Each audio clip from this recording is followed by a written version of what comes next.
Kia ora koutou. It's great to have you here for our fourth of four webinars held between Heidi Health, Health Accelerator and Collaborative Aotearoa to hopefully educate you, support you in maximising your Heidi licenses, Heidi use and getting the most out of the AI scribe technology that's being deployed.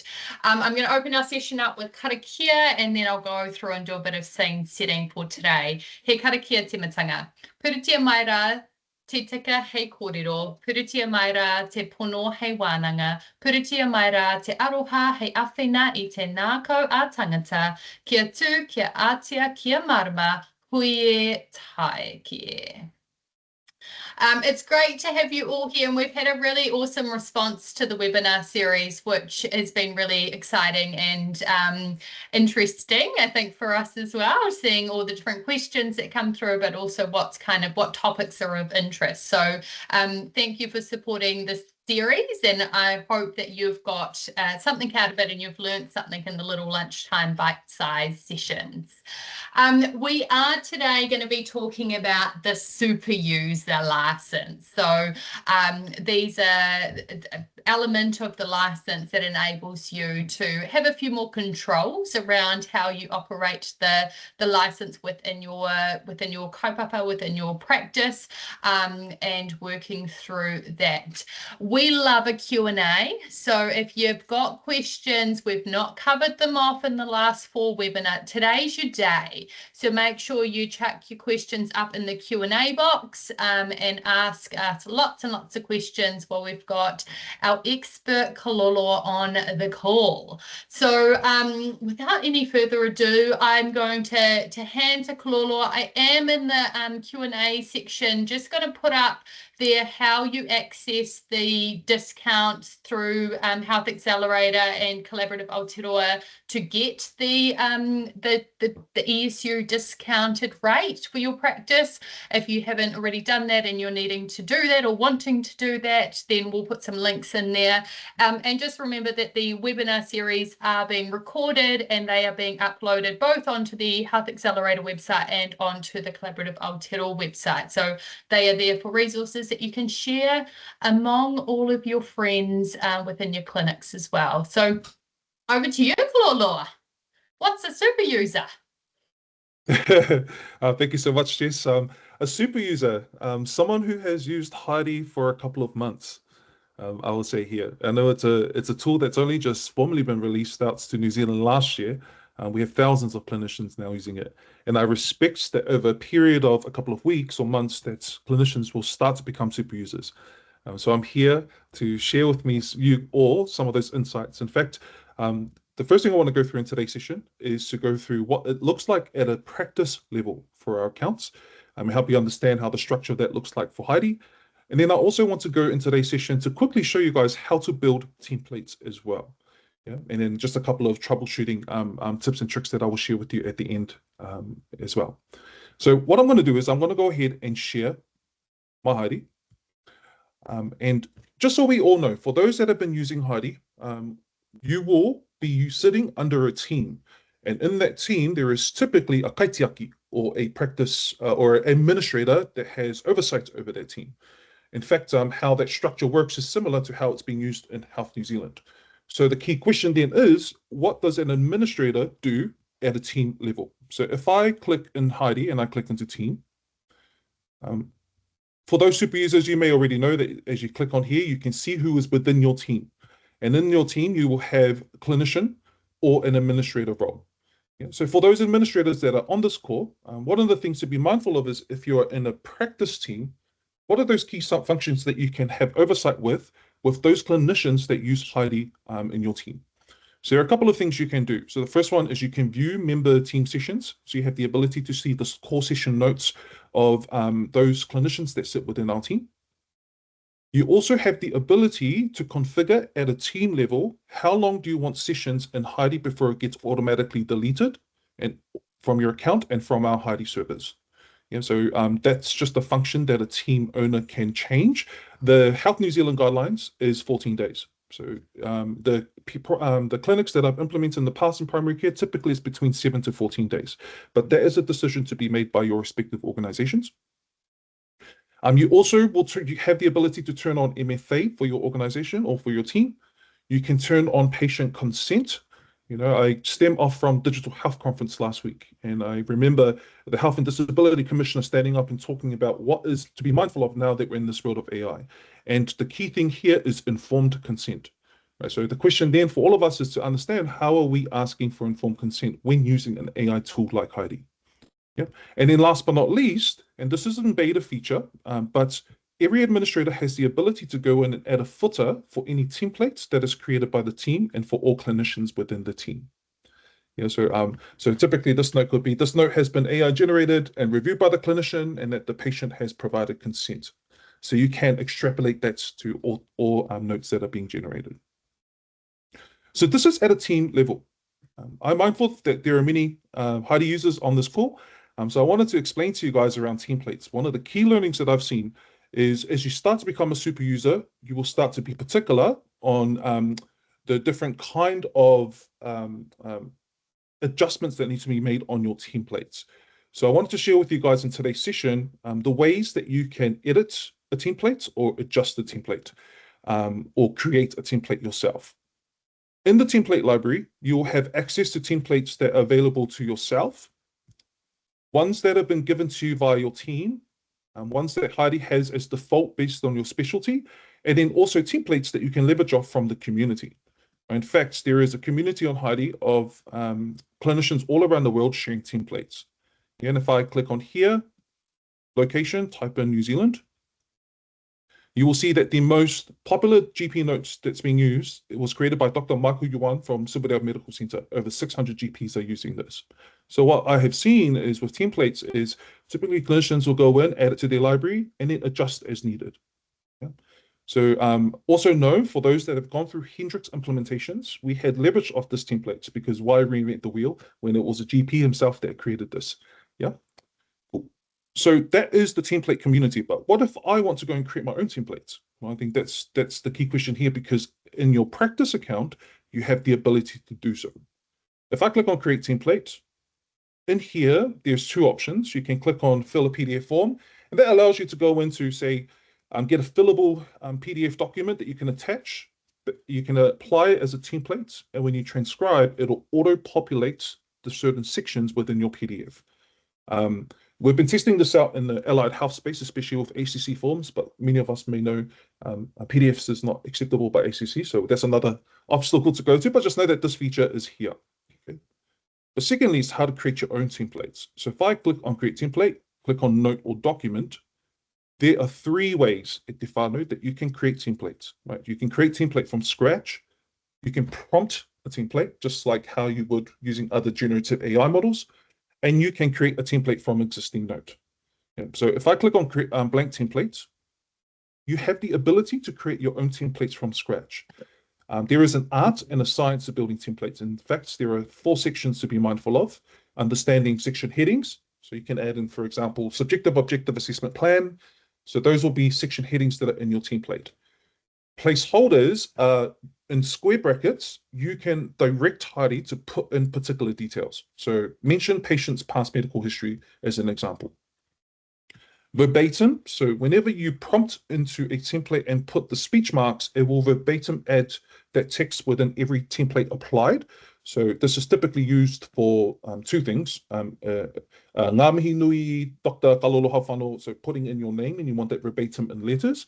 And secondly is clauses that you add in, such as this note has been AI generated and reviewed by the clinician. Okay. And last but not least is instructions. So with the round brackets, this is now, we're in a world where we have to start understanding that prompting is probably one of the new skill sets that we need to be mindful of. But prompting in this scenario is how do you want Heidi to define what is in that section that you're prompting? So for example, I may say, mention patient's past medical history as my square bracket. Right next to it, I will add in a bracket saying only include if explicitly mentioned in the transcript, contextual notes, or clinical note, otherwise leave blank. So there's a structure to how you should prompt that. So just know I would recommend For those that do want to build it from scratch, it's more for our super users. But just know that I will also give you this document here that I will share with the team that you can use just as tips and tricks, just to make sure that you understand how to prompt. Yeah. Second to that, if I go back to creating template, you can prompt a template. I'm not sure if some of us have done that before, but my suggestion here is be as specific as possible. In fact, in this new world of AI, there's the way you structure your prompts determines the quality of the output. In fact, there are 6 steps, and actually, I'll just share with you those 6 steps. It's not part of today's session, but just know that when you prompt, there's task, context, example, persona, format, and tone. Okay, so these are kind of like the key skill sets that we need to be mindful of when we are prompting within Heidi. But here, let's just say, create me a patient explainer, starting and introducing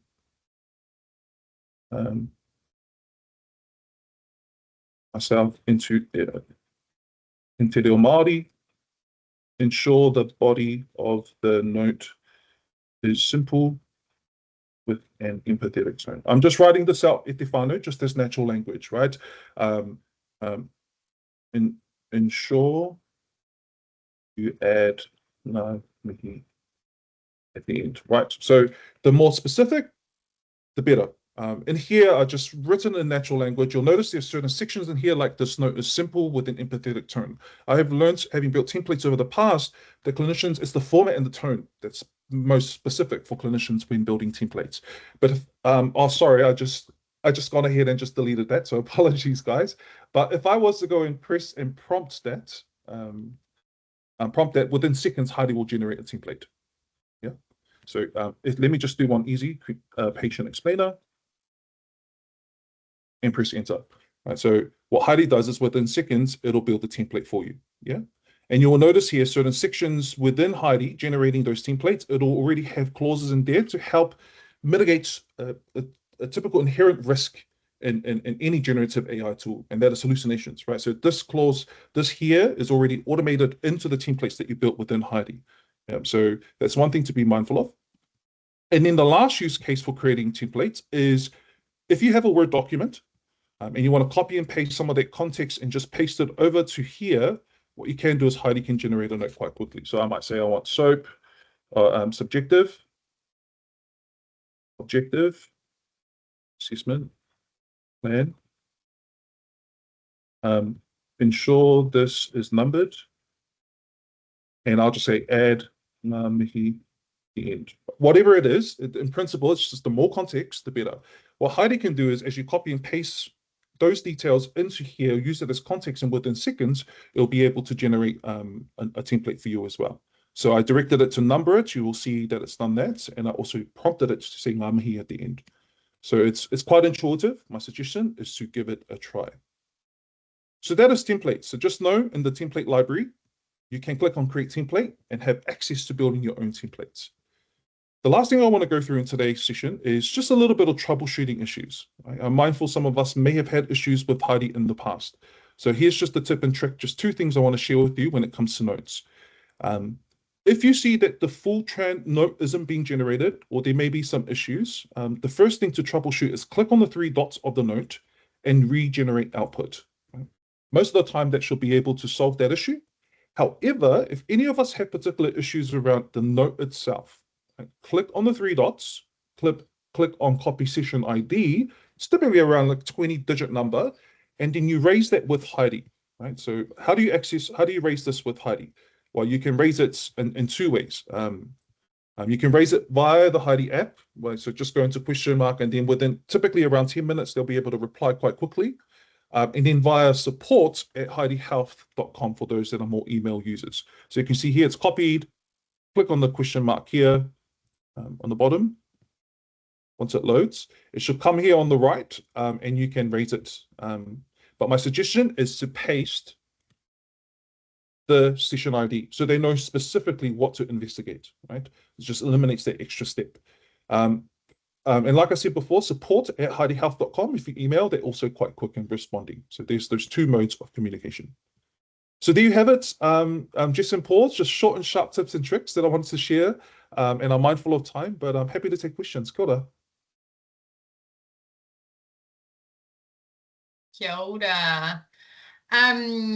Awesome. So good to kind of get the kind of little how to fast education session in there. I'm going to nudge our audience to put in your Q&A and put in your questions into the box. I think, Paul, you're going to take us through the Q&A section today. I will, if somebody's got some questions, and I've got one to start with. Can you just say that email address again, Kalolo, and I'll put it in the chat. So yeah, it was support@heidihealth.com or heidi.com? Correct. Support Heidi Health or heidi.com. Heidi.com.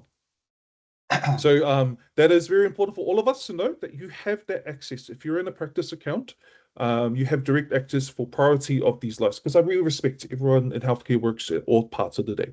Yeah, so just know you have that ability and they're quite quick in responding. Yeah. So do we have any questions from the audience today?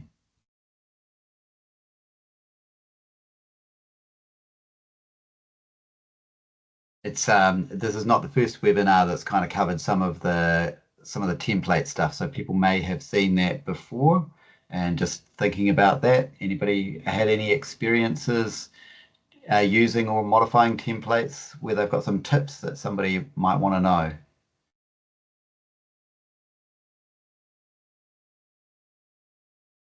Kalolo, if you have a problem with a consultation note and you raise a ticket with Heidi Health, what kind of turnaround, how do you get your response? Where's your response going to come back to? And will you need to reopen the patient record or anything that, around what comes back from your ticket that you've raised? Yeah, so when someone raises a ticket, the standard is 2 hours, within 2 hours. If you were to log a ticket via Heidi on your browser device or your app, it'll tell you how fast they can turn it around, which is, from my experience, 10 minutes. Yeah. What they can do is they can investigate the session and what's related to the session and the note that has been generated. So we have a group of customer support team members there that can investigate certain issues. And also maybe probably the biggest one too is I see a lot of clinicians worried that when they stop a transcription, it hasn't captured the full note, especially when it's long. I can imagine that traumatic experience. Raise a ticket with Heidi and see if they can figure out and try and rummage that. But if worst case, just know it's to do with your microphones. Just make sure before you start using Heidi, just check your microphone, because the last thing I want is anyone to go in and have that experience. Yeah, especially our mental health practitioners here. I know your guys' consultations are longer. Thank you for that.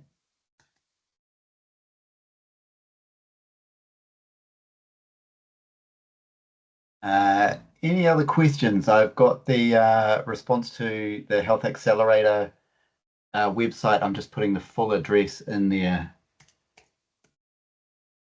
Sharon's got one in here. What do you put in a template to make the BP and height, etc. entry into indice, create a measure entry, or I guess all the putting those directly in by adding, do you do it by adding a slash in front? Yeah, that's a great question. In fact, I think the current GP note template that's being used by many GPs, for example, some of those vitals don't come up with the forward slashes, and I respect that we have some medtech and some indice users in here. So the way to do that is, if I go back into Heidi, I'll just go into my template library and just open up that GP note. I don't have my file note. So I've applied it many times, but let me just go to the original one. You will notice that this is the GP note template, right? There is a section in examination that we need to adjust if that's the case. So the first one is, if you're trying to find a template that does that, use this template if you're a GP. Second to that, if you want to go make edits to the template, you can do that here, but I think it relates particularly to these sections, which is already in there, right? So if relevant, weight should be written on its own line with /WT in front, example, and then it gives an example, right? So just know that this is the section in the template which requires someone at a team level, if you have a team template, to make those edits. Yep.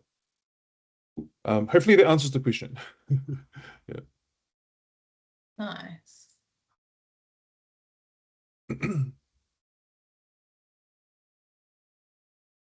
Any other questions out there? Otherwise, we can all focus on lunch. One thing that came up, I don't know, quite a lot at the HINS conference last week, Kalulu, was this, I guess, notion that some of the notes are too long now that AI scribes are coming in, and the notes too long, and the clinical records getting really large, and kind of combating that. Have you come up, I guess, having your own templates and having really well structured templates helps with, I guess, some of that problem or that perceived problem. But have you come up against any other tips and tricks of how people might ensure that the note really does capture the most important information required from that consultation? Great question.